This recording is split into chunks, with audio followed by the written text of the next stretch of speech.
Welcome. We are so glad that you are joining us today. My name is Gary Burge, and I belong to a circle of Christian scholars with long experience in the Middle East. We refer to this series as CFIP, or a Christian Forum on Israel and Palestine.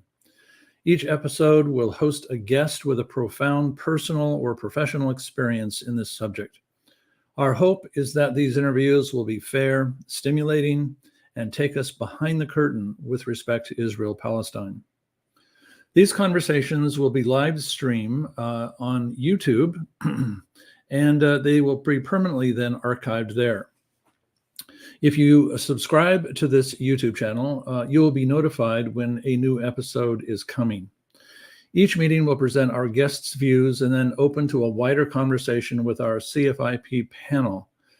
For this episode, I will be joined by my colleagues, Drs. Rob Dalrymple, Bruce Fisk, and David Crump.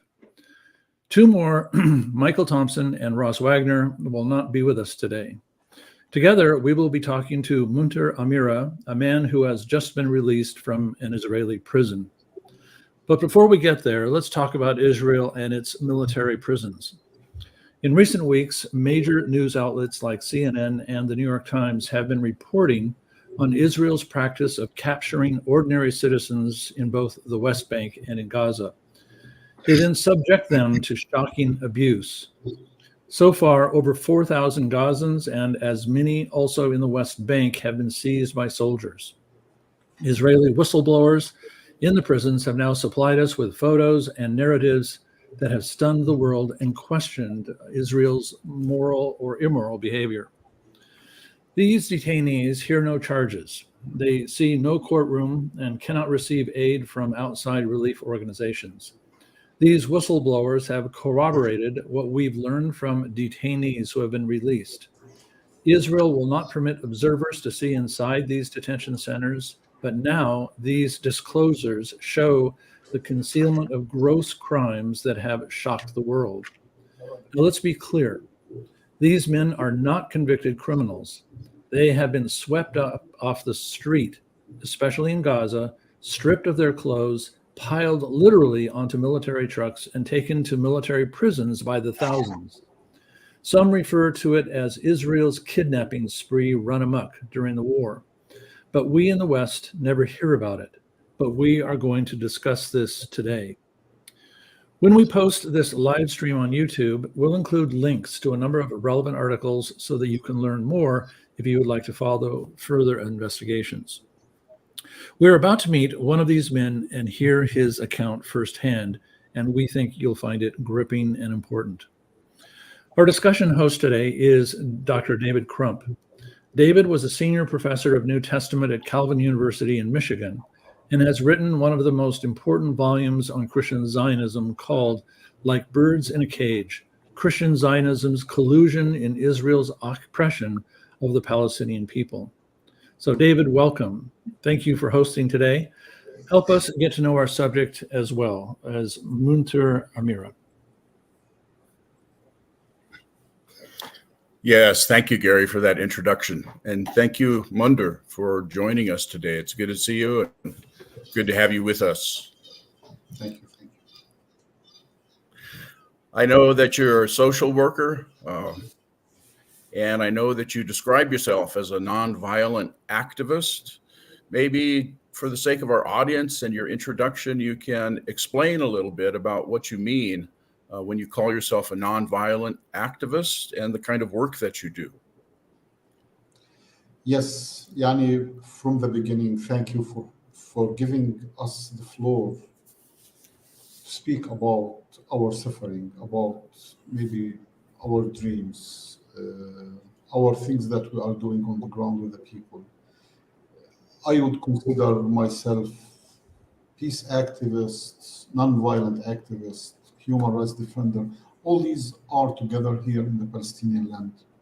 The first thing that I would tell you I'm doing, trying to raise the voice of the victims here on the ground, telling the people the stories of the people, trying to stop demolishing houses, trying to help the people to stay on their lands, to help them to continue their lives,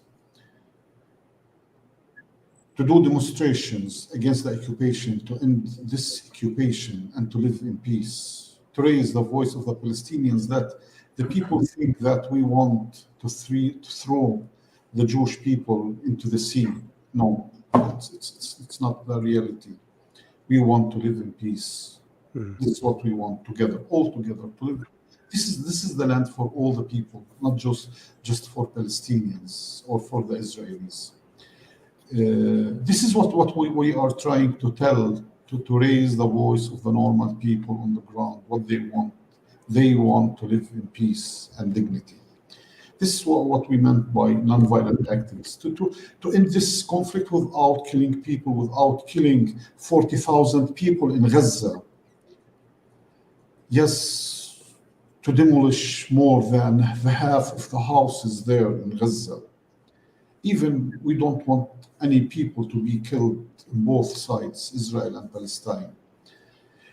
To show the suffering of 10,000 Palestinian prisoners who are dying now, day and night.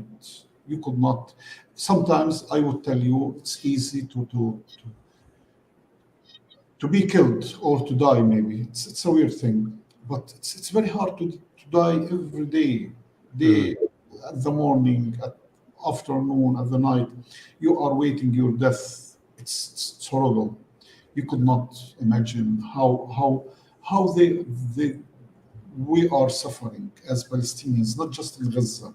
In Gaza, it starts being clear how they are doing the things with the people, because the blood is all over. But here, it's a silent crimes happened, that the people, they can see Gaza, but they could not see what's happening here.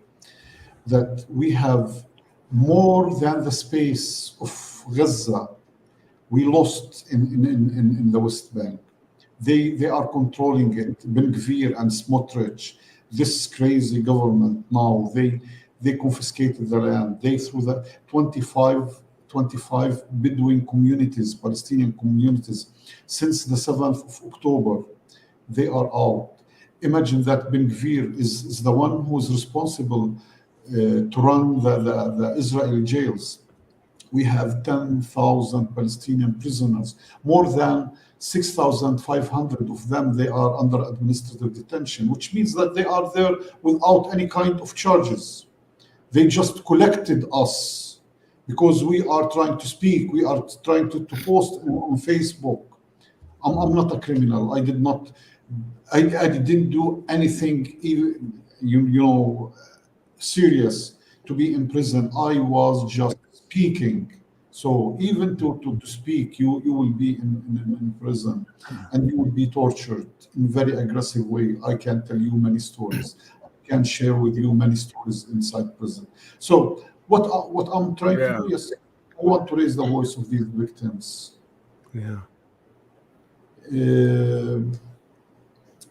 Let's hear more about your own personal story. Yeah. Munther, can you tell us more about your own personal story, about your arrest and what I can go. From the first moment, they are trying to humiliate you. From the first moment they came into my house in Area A, which means that it has to be under the control of the Palestinian Authority. I found that my house full of soldiers. They, by a mistake, they enter into my mother's house. They brought my brother from there and they start beating him till he reached my house. He lost conscious. They threw him into the salon and they start asking about me. I told them, I'm here. I don't know how they entered into the house. They just broke the door and came in. I found my sons have been handcuffed. My daughter trying to catch me, she was afraid. They threw her, and one of the commanders told the others, take her away. So, or take her without away. I thought that they are coming to arrest Yumna, my daughter. I was shocked. I fall down. So I just saw my little kid while they were he was handcuffed, and they start cutting his t-shirt on him just because he had the map of Palestine into his t-shirt. This was just the beginning. This is the 5th time in Israeli jails for me. It's normal. But this, in this aggressive way, it's too high. I left my house. I don't know what happened with my children, with my brother. I thought he was killed. He was thrown, losing conscious. So this is just the beginning of a very hard journey that I found myself on the street. My daughter starts screaming on me, trying to tell me, "Dad, I love you. بحبك." So I told her, "أنا بحبك. I love you too. Don't worry." So the last words I spoke was, "أنا بحبك. I love you." I found myself in the middle of more than 20 soldiers beating me till they reach into the entrance of the military basement near the camp. And this is a new experience. They threw me into a truck.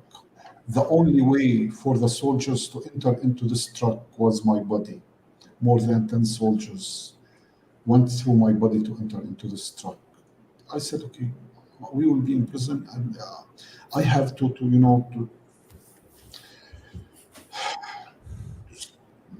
accept. But I will be in prison. It will be easier."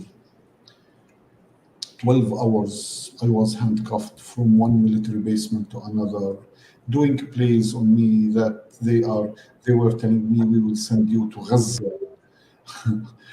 I don't know why. I was trying to tell them, why sending me to Gaza?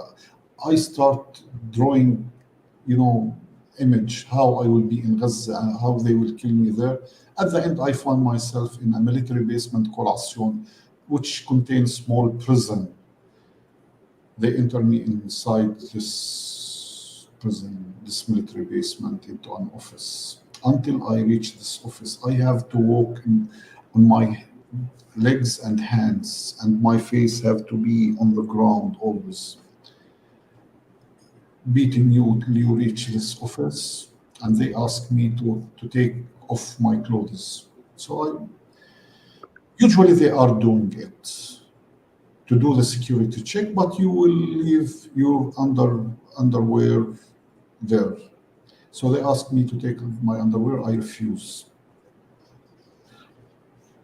This was a big mistake that I refused. They start beating me until I was on the ground. They forced me to take my underwear, and they said, "Let's بוא نتحيلها הצגה," in Hebrew. Let's start the party. So this time the party started.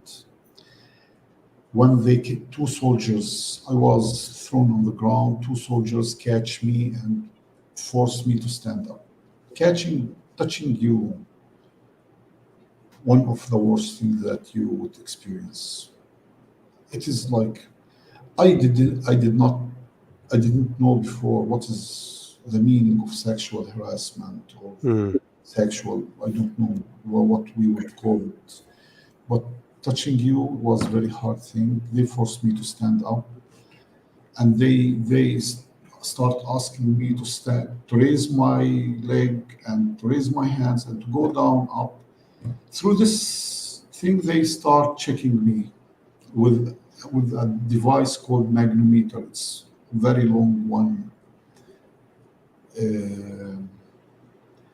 They check my body in like 2 seconds, but when they reach between my legs, they start playing with this machine and asking me to go down, and they would raise me like this to go up.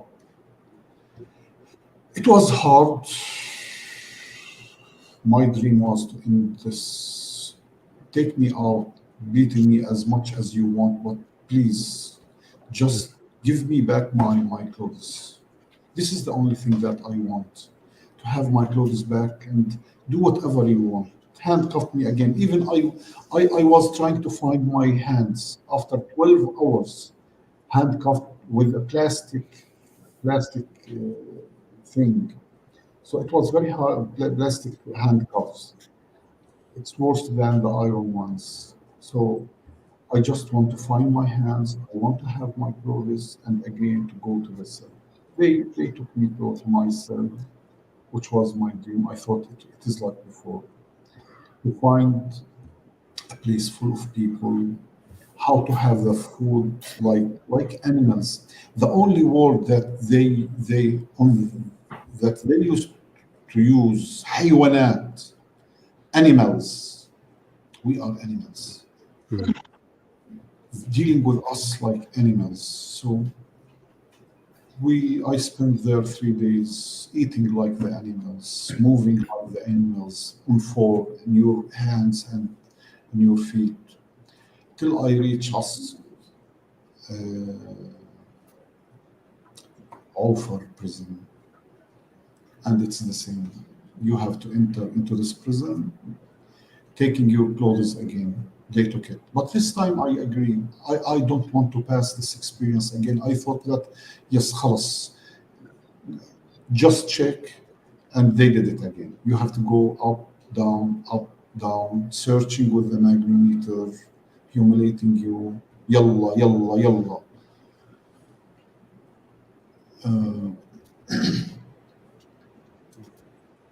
To take me back. And they weren't asking you any questions. They were. Yes. We start There was with no interrogation. They interrogate me again in offer, and it is very silly. I would tell you, it is very silly things that they were asking. That I was posting on Facebook, and you go through my Facebook. Yes, I put something about Gaza.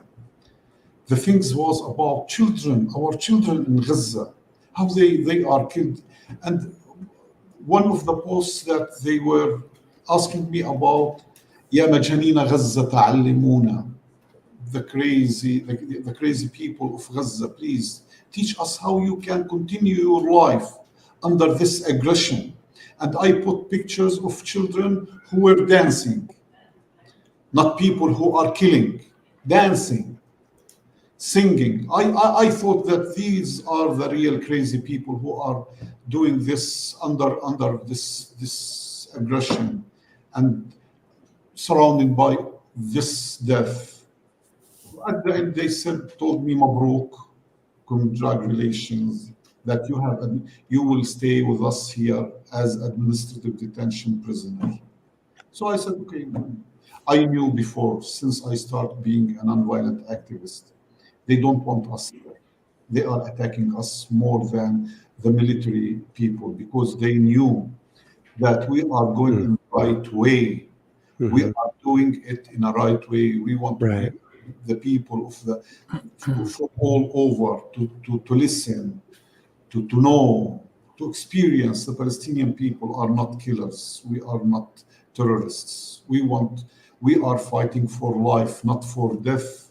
This is our message. If imagine that, if this is your message and you pass all this to go to the prison of Al-Far. Before, we used to have everything in prison. Not because of that Israel is a good state and they are implementing the human rights inside prison. It was because we used to fight for our rights. We were fighting to have cafe. Imagine this simple thing, or to have a pen, or to have a pencil, or to have book or papers, or to have a small radio, or to have a mattress, or 2 blankets for each prisoner, or to have a chest play, or all these small things that you need in your daily life. They took everything. I reached my cell. I found 13 people in a place have to be for 6 people, and it's empty. When I'm telling you it's empty, and it's empty. You don't have anything. Even they took. Imagine that they took the windows. It's without windows, and it was December. It was very cold. They are Even you don't have electricity. They are giving 4 hours electricity. And when I am telling giving electricity, it's just lights. They took the concom, they took everything that the machine that heating the water, everything. You don't have anything there. So you have to live. You are isolated from your family. You don't have your medicine. The amount of food that you got, imagine like this plate that you have for 4 people. You can count the rice, how many rice you would have. Mm. Imagine at the morning, at the breakfast, you would have 2 spoons of jam for 13 people. You could not even smell the jam.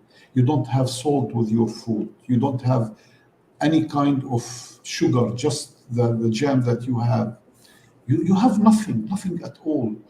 And this is easy, and they are humiliating you 3 times a day under the title of that doing a security check. Mm. Times starting from 4 o'clock in the morning. Adad mean counting, that they want to come and to count us. عدد عدد يا كلاب dogs. عدد يا حيوانات. عدد with other words, very bad words against your mother, sister. Munther, if I could ask you, you lost quite a bit of weight when you were in prison? Describe do you think that's a standard procedure to keep food away from you, so starvation really becomes a Yes. kind of form of Part abuse? of the torture. But please let me end the story of how they are counting us. Before they used to count us while we were standing. Now you have to be on your knees, and it's forbidden to have an eye contact with them. And they draw a yellow line. You have to go after the yellow line. So this is the 3 times a day humiliating you. You have to remember 3 times that you are here. I lost 33 kilos. It's not just me. If you would go to all the Palestinian prisoners after the 7th of October, you will see it clearly. I lost 33 kilos for 2 reasons, or for 3 reasons. The first reason, the amount of food. It would not be enough for a baby to continue life. The second one, because they did not give me my medicine. I have 2 kinds of medicine. One is for the blood pressure. They brought it after 3 weeks, and it was not the same kind. I don't know, but I start taking it because I need it. I was very close. High blood pressure is very dangerous. So I start taking it. And I have another problem with my prostate. So I was asking for the medicine, they refuse. When I was going to the bathroom, I had a lot of blood. I was bleeding. So I lost 33 kilos. When you would see me going out of prison,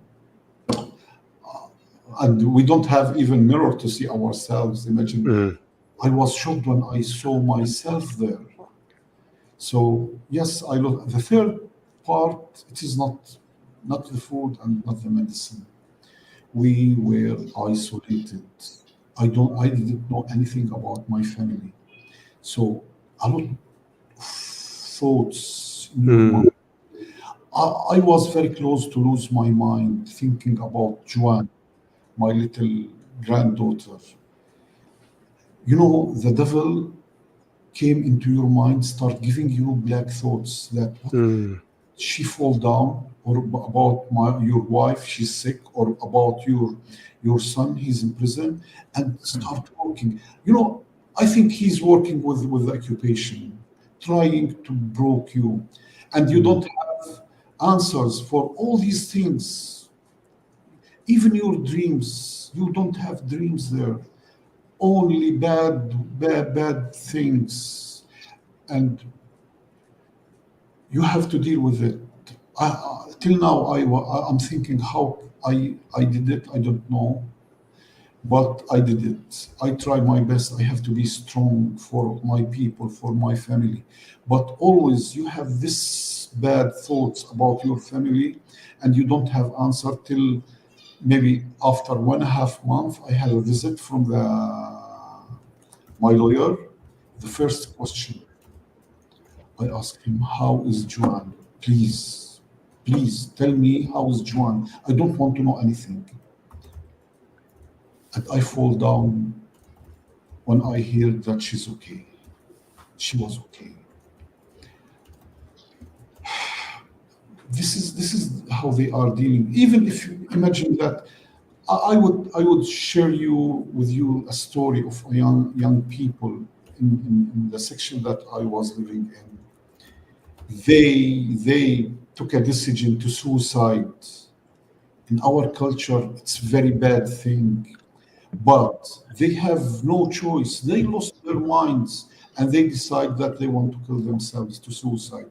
One of them, they did it. He climbed the fence 7 meters. He succeeded, and he threw himself from there. He was bleeding from his ears, from his nose, and we start calling the doctor to come and to see what is happening there. We are blocked inside our cells. So they did not bring the doctors. We start knocking the doors. Please, someone come. They came and they recognized that we were knocking the doors. And they were very angry because we were knocking the doors. So they said, okay. They took him and they threw him outside and they brought the cater. Cater means the unit of punishment. The unit came with two big dogs entering into our cell. We found ourselves on the corner, handcuffed, and they start throwing us out on front of 20 cells, 2 floors on each other's. My bad luck, I came on one of my colleagues. He was very old, so I tried my best, to move. They saw that I moved myself. They came, one of the guards came and he put his leg on my head and he started playing with his stick like this.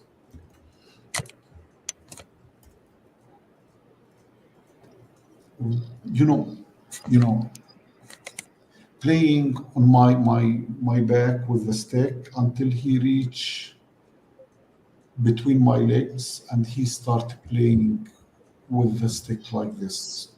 My heart started knocking. And like one moment he knocked the stick between my. I was lucky that I moved myself. This is one of many times that they did it for us. And this collective punishment, even if I did a mistake, they will do the punishment for the whole cell. And they used to throw us into the showers room, coming back. And imagine, everything is systematic. This time they took all our clothes and they gave us the uniform of the prison. It is one of the worst fabric that you could use in winter and in summer even.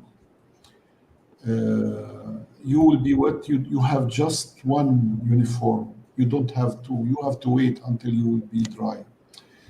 This is the collective punishment. But if they would punish you as a person, it's worse.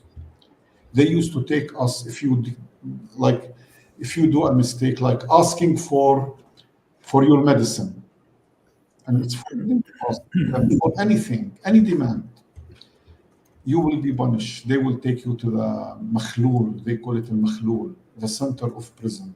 There are like 4 cells there.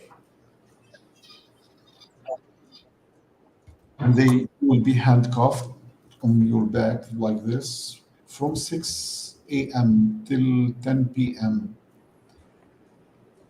And imagine you want to go to the bathroom and you don't have people with you. Sometimes you have people and they would help you to go to the bathroom, but most of the time you are alone. You have to do it on yourself. You will wait and wait and wait for someone to help. But in a certain time, you could not. You will wet yourself. At 10 o'clock, you will go back to your cell. Nobody will ask you why you are wet, because all of us, we know that nobody was there to help you go to the bathroom. And you will put yourself under your blankets, waiting to dry yourself. So it's very hard life there. It's not like before. I think it's like Guantanamo, Abu Ghraib. And through the Ottoman Empire, they used to put the prisoners in caves or in water wells. It's the same, but it's a concrete ones with nothing, humiliating you every single moment. You hear the people crying, screaming, every single moment, breaking your heart. They are trying not just to break you, they are breaking our hearts.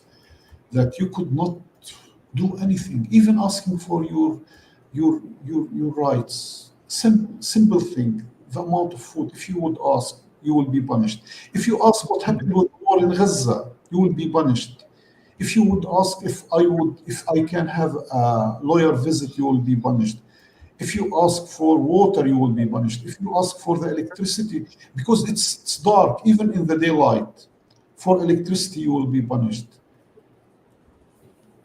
This is the life. Because of that, I told you from the beginning, they are alive martyrs, because they are facing death day and night. You don't know when you will be killed. The last thing that I want to tell, the only thing that I was worried, I don't want to lose my mind.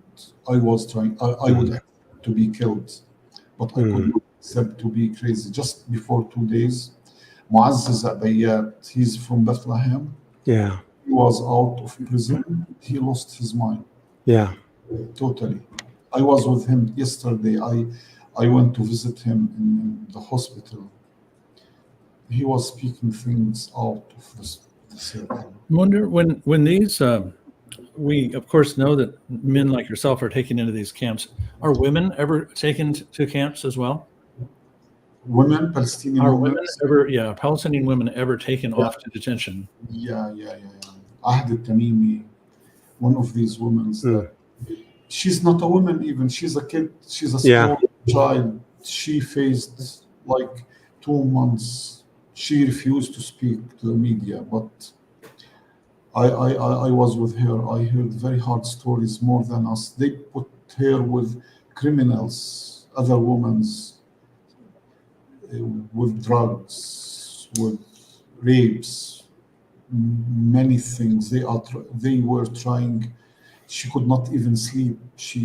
Because they would attack her anytime. Now, because she don't want to be back to the prison, she is not speaking about anything. She refused to speak. Even she was one of the strongest girls in Palestine. But now she refused to speak, and she's afraid to speak. Even me, they are trying to bother me many times. Like before 2 weeks, I was passing in a checkpoint. They blocked me for 4 hours, and they told me at the end, you will be blocked always. Every time we will catch you, we will block you, and we don't know when we will arrest you. But I'm under this threat because I start speaking to the people. Yeah. And I will continue. I will not stop speaking. Even I will go again for this hard experience, but I think it's worth to send the message of these people to the whole world, to let the people knows how they are dealing with us. We are not criminals. I would tell you especially about the administrative detainees, that they have nothing. They took us as hostages. They are doing revenge. Right. Munther, thank you so much again for sharing. And this is, it's hard for us to listen. I can only imagine what it's like for you. And one of the questions we actually have is, are you in danger by speaking to us? Yes. Does that put you in danger for being rearrested again, or? Yes, yes. Okay. Because of that, I was in prison. I'm a nonviolent activist. I was doing Right. researches. I was trying, to do something to the people, to their daily life. But for me, yes, Okay. I would accept to pay the price to let the people know. For me, it's a duty for me to do it. If not, I would tell you they succeed to broke me. Yeah. Right. I don't want to be broken. I will And- continue. At least I build my own strategy for the future. How can I have I defend myself and to put a mechanism to do it in the next time, because this time was not like before. You will find people who spent 20 years in the Israeli jails. They would tell you this 6 months, not like 20 years before. It's a Right. new experience. It's very new experience. They are taking revenge, and they Since are. October 7th, since the attack of October 7th. Yeah. And again, if you're listening and watching live here, we're going to put some links after this is finished of some articles and some videos that have been posted, so you can see that other testimonies and other stories that Munther's relating to that are corroborated by this as well. Munther, can you talk to us a little bit about your release? Why were you finally released? How long were you in prison? What happened when you were released? What they tell you, and how'd that go? Even releasing you, yani they are playing on us. They told me that they came to my cell and they told me that they are taking for another section. So I passed through the other sections. I told them this is they told me, no, we are taking you to another prison. To find myself out, but after signing agreement that it's forbidden for me to speak about what happened there. Mm. They claim that they don't have space in the Israeli prisons. They have to bring in new people, so they release 40 of us, and they were planning to release like another 1,000, but Ben Gvir stopped it, and they did not release them. Now they are planning to build cages. This is what they said in the Israeli media, that they want to do a new place to bring more prisoners, to put them in cage. So yes, and Yeah. till now I was there for the last time for three months. In total, I spent 2 years, but Mhm. now I don't know how I was free and why. It's the administrative detention even. This Yeah. is like, you don't know when you will be released. Sometimes you knew that tomorrow I have to be released, but by the end of the day, they will bring for you another 6 months, and you will spend another 6 months. So, Yeah. in general, it have to be, they could not have more than 2 years. But in general, it is for the administrative detention, you will spend 6 months, more or less. Munther, this is a really important thing for our audience to understand, is that there's a category of detention that doesn't include charges. And Gary mentioned this at the outset, that you could be held and then the detention extended, and you have no access to the charges, you have no access to lawyers or aid. And so that's something that we really want to make sure people understand. No, you have access to your lawyer, and you have some charges, yes, Oh. but it's not the real ones. Always there is a secret file that between the Israeli Shabak, the Israeli intelligence, and the court. So they will not announce for the people, the public, what it is, but the last decision to be detained is by the hands of the Israeli Shabak, the Israeli intelligence. So, and they would give you 6 months, extending them for another six. The average, the level would be 2 years. And you don't know how many days you will be there, how many months you will be there. It is fake courts that they are doing there. What Munther would be an example of a charge they may place? Incitement, like with me, Incitement. they said that I was doing incitement, participating in demonstrations against the occupation. So this is what they are claiming. Even posting up on Facebook now, they will take it to the court. You will spend 6 months for each post that you are posting. We're getting some feedback, guys. I think it might be better if we mute ourselves just to make sure we get rid of that feedback when we're not talking. Munther, we're worried about you and worried for your safety and the safety of your family. We would think that peace activists like yourself would be welcomed by Israel, or why wouldn't you be somebody that Israel would ensure was safe and protected? You're not advocating violence. How come a peace activist could be a target? This is the occupation. One of the things that the occupation are afraid from, to let the people to see the fact on the ground. We are trying to send for the people the fact what is going on the ground, and we were trying to protect the people, especially in the Bedouin communities, to let them live there. So by neutralizing us, they can do whatever they want. Like after the 7th of October, they blocked us into Area A or in prisons. So they have free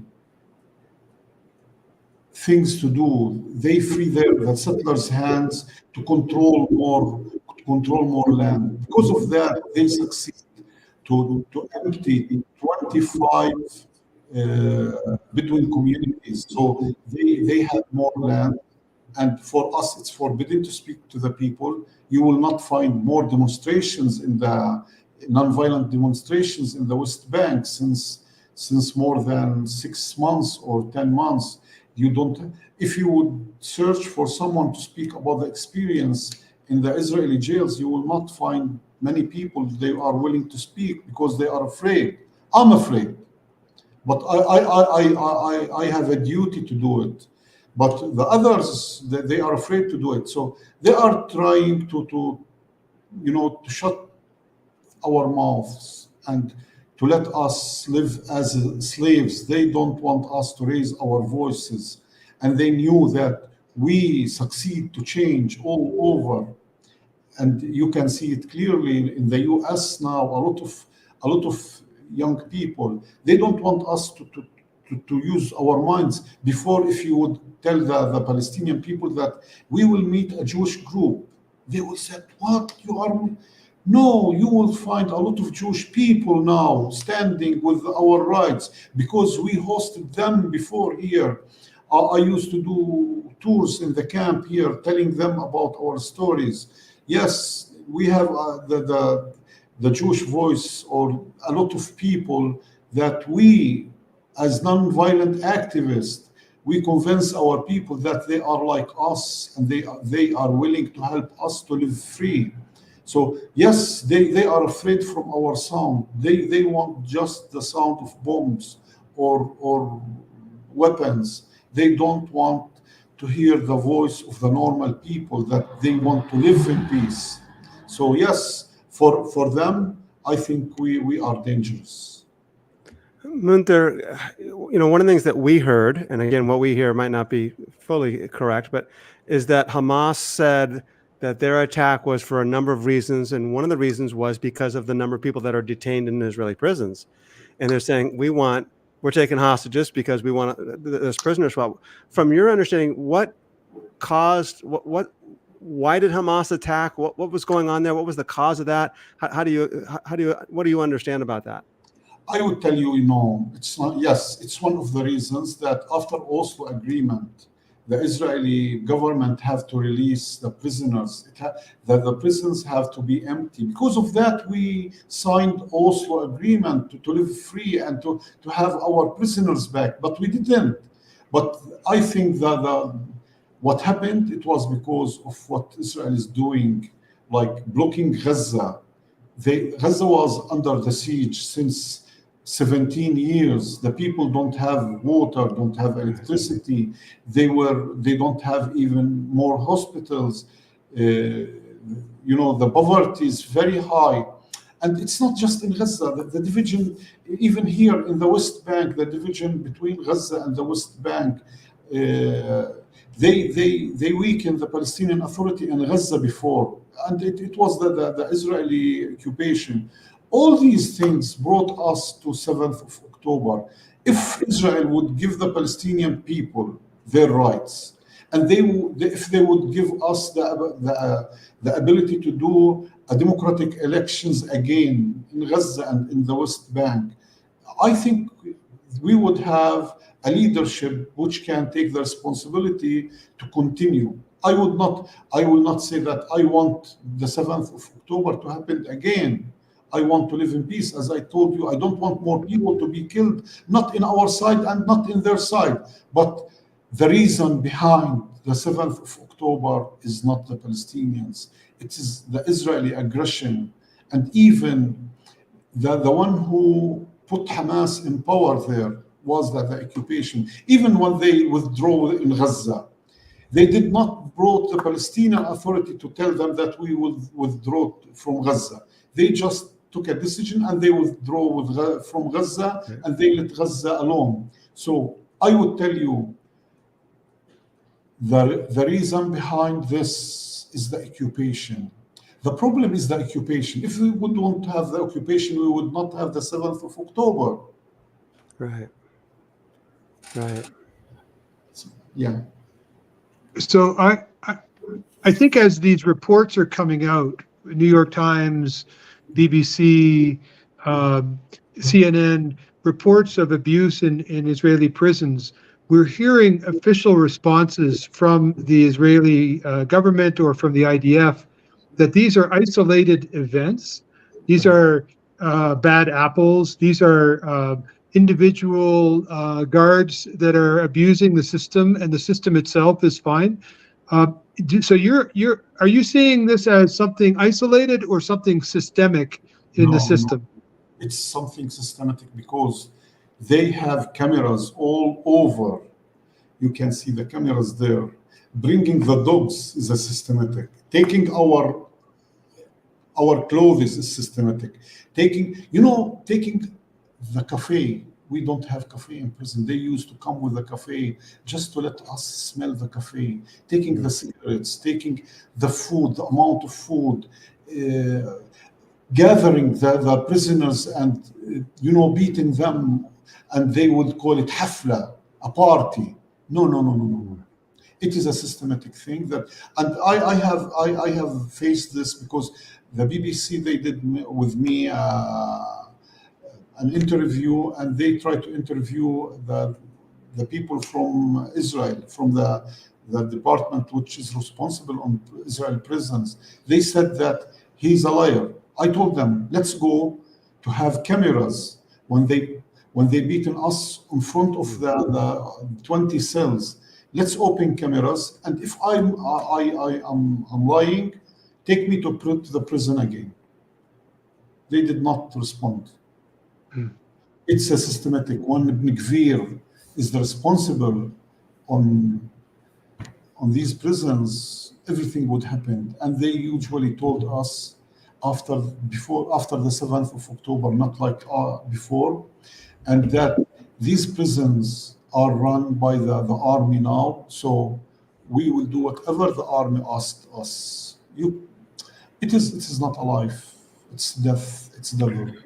Munther, when I think about the aggression that we see in Gaza, the Israelis seem to have one narrative about that. It's retaliation for October 7. They're going to destroy Hamas, etc. On the other hand, you're not in Gaza. And so therefore, is there another explanation for why they would be so aggressive with those of you who are in the West Bank? Is it purely revenge? As they were talking to you in prison, were they talking about October 7 on a regular basis? So you're having to pay for October 7?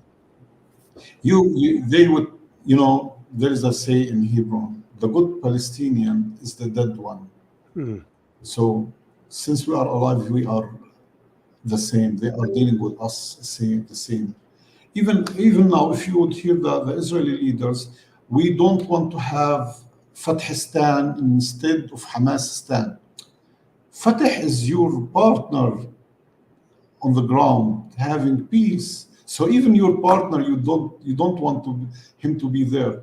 But I would tell you, they are dealing with us, all of us as Palestinians.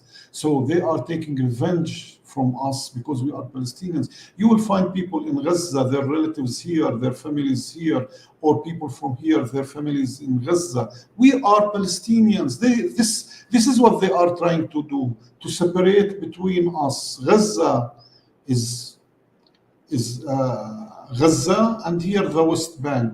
We don't have any more Palestine. This is what they are trying to do. So this is what we have to work on. We are united. We have to be united.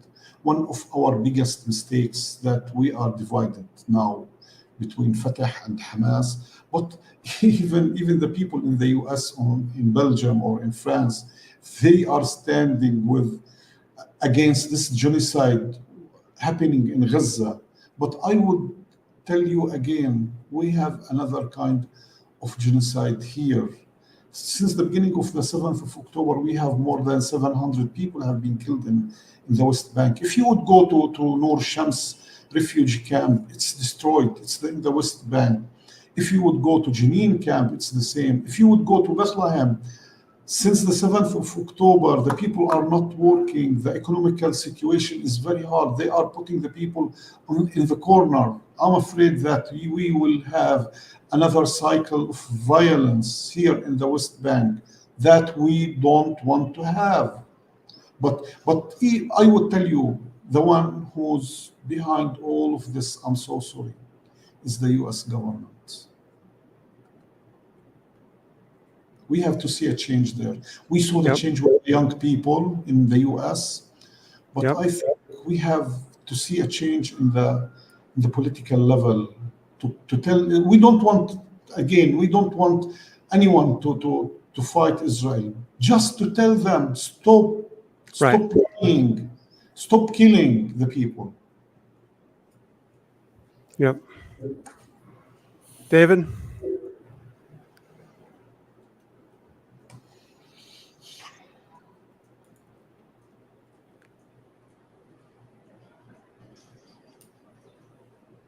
You're muted, David. I can unmute you. There you go. Munther, thank you very much. Yeah. Amen. Absolutely. Brief parting word would you like to give to the people who are watching right now? We want to live free. Amen. We want the war to stop in Gaza. Please. We are exhausted with this blood and this genocide that's happening in Gaza. We are afraid from another genocide here, attacking the people. The settlers, the Israeli settlers, are attacking the people in the West Bank. We want to live in peace. This is what we want. This is the small and the simple thing that we want. We want to live in peace. We want the people to know that we are not killers, we are not terrorists. We are fighting for peace and justice for all. This is what we want. Do you think, Munther, that this whole conflict from October 7 to today is generating just an enormous amount of anger toward Israel, which is going to make peaceful negotiation impossible?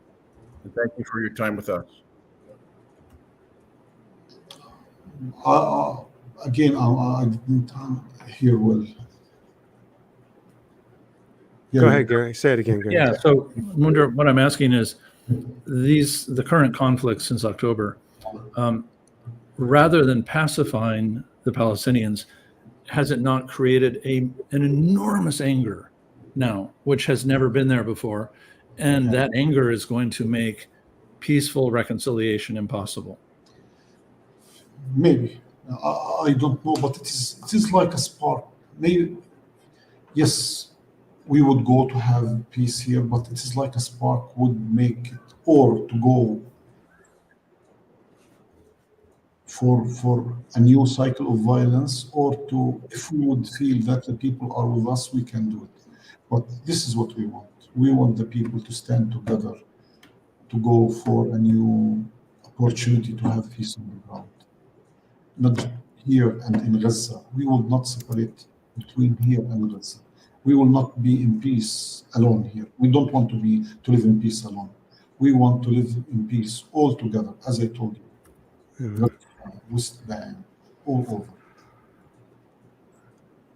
Munther, again, we can't thank you enough for your spending your time with us, and your story is heartbreaking, and it's I think what I'm hearing is that it's on us to speak to our government to help end this thing for your sake, for the sake of everybody, for the sake of Israelis, but for the sake of the people of Palestine. Yeah, for the sake of the people in Gaza, for the sake of the people that are the hostages in Gaza, let alone the hostages that are being detained in Israeli prisons around the country. We thank you so much for spending your time with us. Please keep in touch. Obviously, we know that you and David have a relationship, so we'll do that. And yeah, we hope when this ends, we can get together again, maybe, and celebrate together. We want to thank you for that. And those of you who are watching us online, we want to thank you for we're going to spend a few minutes together as a team, kind of with a debrief as Munther says goodbye. But so thank you so much, Munther. Goodbye. Thank you. All right. Again, if you're watching us, as Gary mentioned at the beginning, you can subscribe to the YouTube channel to get automatic updates to anything that is coming up as well. But we encourage you to like the episode, to comment on the episode, and to share the episode. The more interaction there is on episodes like this, the more it goes up that algorithm for YouTube, and the more people that get the message. Stories like this just have to be told. I don't know what you guys think, but this was a hard one. Yeah. For me, yeah, it was a devastating to hear his story. I don't mind. I think that he went into some more graphic detail than most would ever give, but those are the things that I think we have to hear. I guess I'm sometimes just so frustrated that we in the West, in our media, don't really hear any of these stories. Right. Just in the last day, the New York Times ran yet another first-page piece about the story of an Israeli hostage that came out of Gaza and what his experience was like. But, where's the story like this? A Munther story that also runs in the New York Times that says, well, here was my experience when I was a hostage. We don't see that in the West. Right. And when I've tried to raise this story in other contexts, people say, nope, not true. You're making it up. Right. That makes me crazy. Yeah, that you was can't hard. make a story like this up. Yeah, go ahead. Yeah, that was hard, and yet he's probably one of the least targeted. I mean, the stories that could be told by others, I'm sure, are even worse. And then you have this prison that we're hearing about, Taiman, which is where all the Gazans are being taken. Yeah. And the situation there seems to be even worse. Sorry, that's my dog barking. That's okay. He's upset too. Yeah, my gosh, that was a tough one. And I agree, Gary, that some of that explicit language is stuff we need to hear. I still think there are going to be people that say, well, these are isolated bad apple rogue guards. And so what you really don't have is a systematic problem. But he was pretty clear that, in fact, this was widespread, systematic, and pervasive. Well, I think it's telling that the Red Cross, Red Crescent are not actually permitted into these places. So there's no exposure. The Israelis really keep these places locked down. And I imagine it's because they don't want the news out. Yeah. David, do you have any thoughts?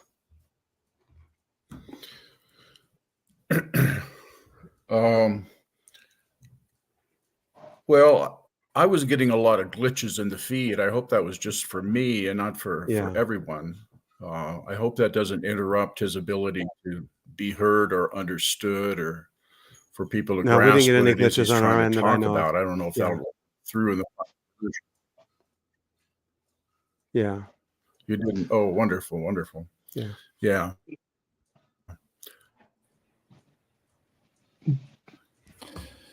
He's a Did you hear, David, did you hear anything new this time? brave man, like you Yeah. said. You know, And you've got to respect him. He's a great man Yeah. I hope we are able to stay in touch with of him. integrity, And and it's a privilege.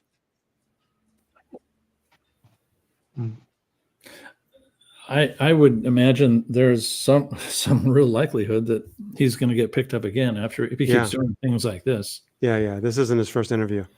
Yeah. Yeah. And we'll put in the show notes as well once this goes live. Some of the links to some of these other, some of the ones that I think was just sent amongst us as a team just the other day was people are going crazy. I mean, they are losing their minds. And the one bodybuilder that came out went in as a bodybuilder. These are distressing, and again, this doesn't undermine the fact that there are hostages in Gaza too. Okay, but the whole point of this has to stop for the sake of everyone. This is not going to go well. So yeah. All right. Thanks, guys. We will keep everybody informed again on our next upcoming event. We don't have one scheduled right now, but we're working on that. We'll get back to you soon. Obviously, subscribe to the CFIP YouTube page. You could follow me on Facebook and elsewhere as I post these things to determinedtruth.com, or follow Gary or Bruce or David or any of the other team, Ross or Michael and the rest of the team. So thank you guys so much for your time, and appreciate it. Thank you. Thank you, guys. Yeah, thanks for letting